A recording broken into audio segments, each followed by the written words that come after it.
सेठ से लक्ष्मी जी रूठ गईं। जाते हुए बोली कि मैं यहाँ से जा रही हूँ, अब मेरी जगह नुकसान आएगा, तैयार रहना।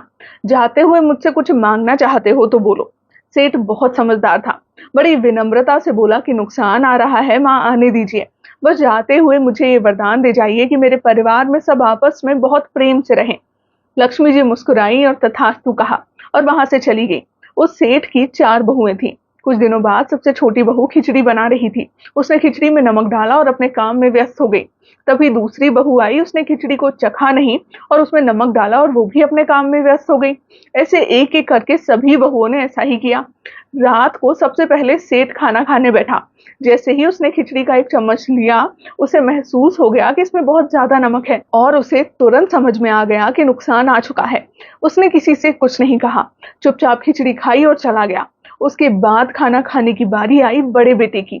जैसे ही बेटे ने खिचड़ी का एक चम्मच लिया, परिवार वालों से पूछा कि पिताजी ने खाना खा लिया। उन्होंने कुछ कहा तो नहीं। बाकी सबने जवाब दिया कि हाँ, पिताजी ने तो पहले ही खाना खा लिया, लेकिन किसी से कुछ भी नहीं कहा। तो बड़ा बेटा भी चुपचाप से खिचड़ी खाकर वहां से चला गया। इसी तरह परिवार के बाकी सारे सदस्य एक एक कर आए, अपने से पहले वालों के बारे में पूछा और चुपचाप से खिचड़ी खाई और चलते बने। रात को सेठ जी के सपने में नुकसान आया। उसने हाथ जोड़कर बोला कि मैं यहाँ से जा रहा हूँ, मैं यहाँ नहीं रह सकता।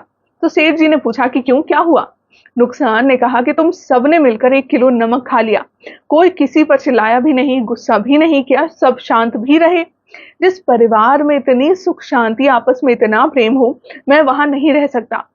समझने वाली बात यह है कि जिंदगी है तो उतार चढ़ाव, सुख दुख, फायदा नुकसान सब चलता रहेगा। जिस परिवार में आपस में लोगों में प्यार है, सुख शांति है, छोटों में आदर और बड़ों में बड़प्पन है, उस परिवार का कोई भी नुकसान, कोई भी आपदा कुछ भी नहीं बिगाड़ सकती। नमस्कार।